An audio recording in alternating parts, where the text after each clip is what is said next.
But before I do that, I just want to tell you a little bit about the book. So first of all, before I even go into that, I was thinking about tonight, and I was thinking we're going to be doing some reading, and we're going to take a yoga class from Elle, and we're going to have cookies and wine, and we're going to give back to an amazing organization. And I was like, that's like my perfect night. Anything else. The chapter I'm going to read tonight is called Hamsa Bracelets, which I'm wearing, yoga, and all that other spiritual stuff. And it's, for those of you who haven't read the book yet, it's one chapter out of 14 in this book, which really is a coming of age story of my life. But I think everybody who's read it so far has told me they related to it and learned a little bit about something about themselves in reading the book, which is kind of my goal, because I'm like so sick of me right now. And I didn't even know that I was going to write this book. This is my 4th book, and I thought that I was like done with memoir and done with nonfiction. But then the thought occurred to me a few years ago, probably in a yoga class where most good thoughts come to me, that I somehow grew up to be this like happy, self-actualized lady. And I wasn't always that way. And you know, we all go from like A to B or B to C and then back a little bit. And for me, it's all in the book, like, you know, the awkward growing up stuff, but also for me, losing my mom too young. And so I realized there was a story to tell, and part of that story is yoga. And Elle always tells us to take our yoga off the mat. She said you can even be yogic and emptying the dishwasher. And I've tried to do that sometimes when no one else in my family is willing to empty the dishwasher. But what I've also learned that I want to share with you guys is that sometimes I can take some of the crap that's going on in the world and work it out on my yoga mat. So, for example, I think of binding. I've learned how to bind over the years. And I was working through some stuff going on with my brother, so I think of him whenever I bind. And I think of half moon or Shavasana, as they say, when I thought about like a career decision I had to make. And I was crying in pigeon, thinking about my kids and my husband. And Shavasana is always for my mom. So I'm just going to read the chapter on yoga, and it's kind of funny, and it's sort of like how I started out in yoga and how I got to where I am now. So here it is, Hamsa Bracelets, yoga, and other spiritual stuff. I started seriously practicing yoga in 2011 after I quit my gym. When I sat down and did the math, I realized that the gym was way too expensive for what I was getting out of it, which was basically 30 minutes on the elliptical machine a couple times a week, followed by drinking a large smoothie at the gym snack bar, which as it turned out contained more calories than I ever burned on the elliptical. I knew that yoga could be a really good workout and that I could sweat a lot in the yoga class, even though it wasn't the old half hour, less than 3/4 of a smoothie calorie burn I had become accustomed to. At a yoga studio in town, I tried out a few power yoga, or as we yogis in the know say, vinyasa flow classes, in between my kids' school drop-offs and my writing deadlines. I liked the classes. I liked them in spite of, or perhaps precisely because of the fact that I could barely walk 2 days after I finished my first real hardcore power flow class. I had soreness in parts of my body where I didn't know muscles existed, like right below my hips and just above my wrists. No amount of time on an elliptical machine had ever made me feel that sore, in a really good way. A few months after dedicated, that's a very yogic thing to say, practice, I could see and feel my muscles getting stronger and my body looking toned. Neil, who's my husband, noticed too. He said my ass looked good. No one, and I mean no one, had ever told me that my ass looked good. I've always had a pretty flat stomach, but I inherited a lovely pear-shaped ass from my mother and every other Jewish woman in my family who came before her. That plus my flat chest from my father's mother made me feel like I deserved my flat stomach. But then yoga showed up and changed the shape of my ass, even with my pear-shaped Jewish lady jeans, and after all of my years of sitting on it for super long stretches of time. I told myself that I could put up with all that spiritual stuff that went along with yoga as long as people, okay, it was just my husband, told me that my ass looked good. I was not into the spiritual stuff at all. During the opening meditation, before the work your ass off part of the class, I sat silent as the teacher and other students chanted Om Shanti Om, in some Sanskrit song that sounded a little bit like the Hebrew. I'm sorry for all the bad stuff I did this year prayer. I sang during Yom Kippur services, much more spiritual. Sometimes the teacher accompanied the spiritual chants with her fancy yoga accordion, which I'm sure has a Sanskrit meaning that I can't remember, or just chose not to. On occasion, when I was feeling a little brave, I to blend with the chanters, like I sometimes do at live concerts, when everyone else knows the words to the songs except for me. When we lay down on our backs at the end of the class during the closing guided meditation, I use that time wisely to review my grocery list in my head, or to test myself on my favorite girl and then boy names in alphabetical order. I became a regular at my yoga class, at my yoga studio, attending classes several times a week and waking up extra early on the weekends to get a class in and then back home again before anyone else in my house was awake. I started showing up to class ahead of time so that I could get a good spot, not too close to the front of the room, but close enough that I could see what the teacher was doing and follow her lead. I also found myself wanting to sit near the other regular students who I recognized, and I wanted to get to know them. I eavesdropped on their pre-class chats over ginger yogi tea and was surprised to learn that they were civilians, regular people, just like I was. They weren't born with their loose, natural, long, braided hair, their cool yoga tattoos, their Hamsa bracelets, and Buddha necklaces. Some of them told me how they came to class to tone their asses, their thighs, or their upper arms. Others came to relax and meditate or stretch out after running or biking or to heal an old sports-related injury.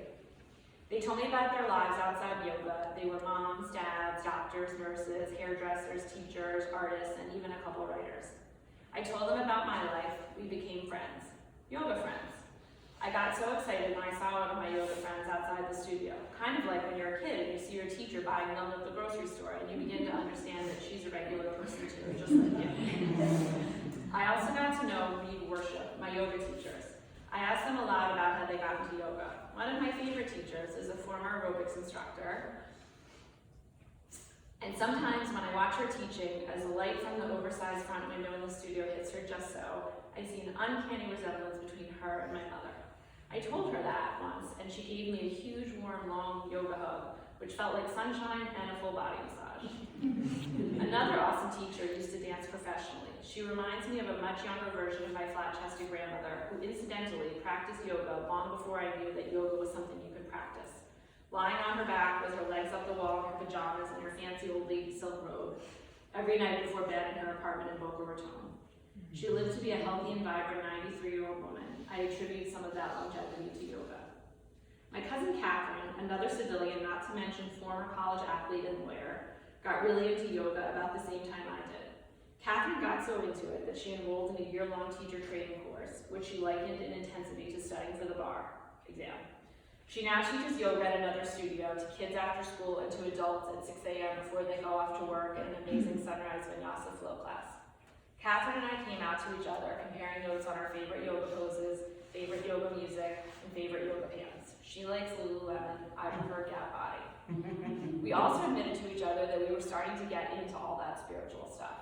We talked about our Reiki vision boards, gratitude journals, and energy, and not the Thomas Edison kind. Catherine wears all those cool yoga clothing, including super soft tank tops that say peace, love, namaste, and sweatshirts that say spiritual gangster. She pairs them quite nicely with her Hamsa bracelets, which she makes with her adorable daughters at her own kitchen table. I have a few Hamsa bracelets. I love them. I wear them a lot, sometimes by themselves, and sometimes stacked with my Buddha beaded bracelet or an antique gold bangle that used to belong to my grandmother. I'm pretty sure that the hand of God can go with anything. I'm told that the Hamsa is a protective sign meant to bring happiness, luck, health, and good fortune to those who wear it. I'm open to that idea. I'm also open to the idea that it could just be a cute piece of jewelry that fits nicely on my skinny wrist. But the thing is, I feel really good when I wear my Hamsas, my Buddhas, and my mala beads. Part of it is because Catherine made many of them for me, and I like the whole homemade arts and crafts camp vibe. Part of it's because they remind me of yoga and how much I love practicing it with my yoga friends and yoga teachers, who I like to think are my real friends.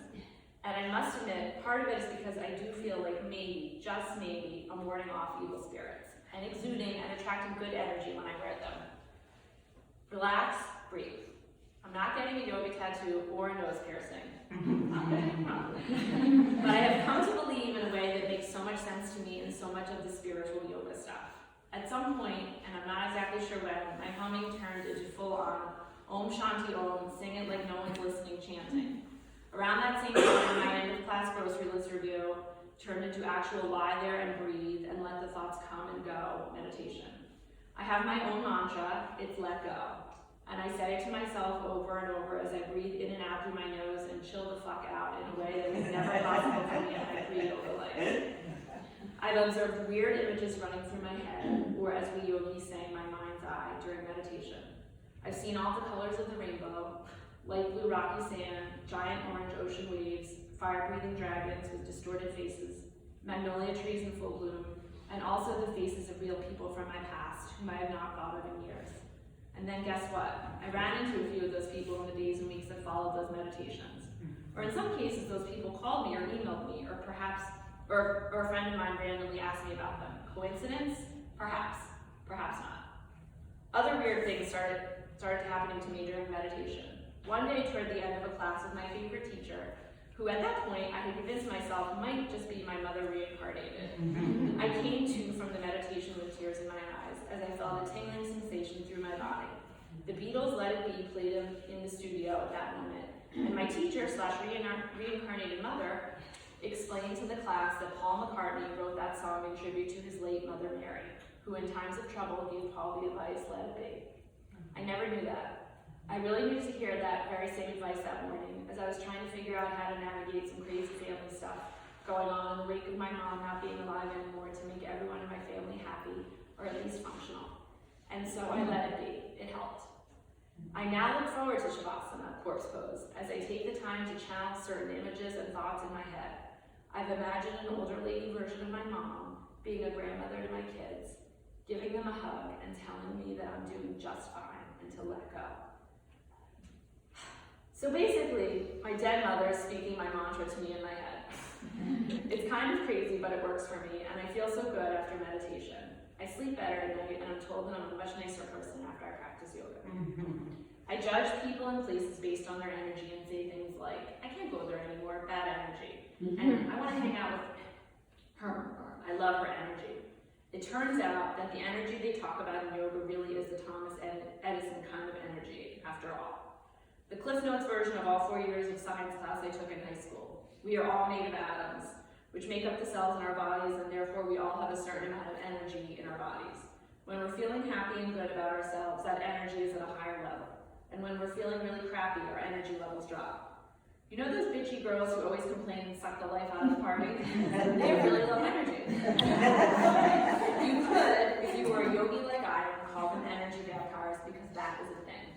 I find myself being attracted to the people with higher levels of energy, and I hope that I attract those kinds of people too. It's like when you meet some guy who appears on the surface to be not at all that attractive, but then you get to know him, and he's so funny and sweet and kind and always smiling that you decide you actually think he's pretty good looking.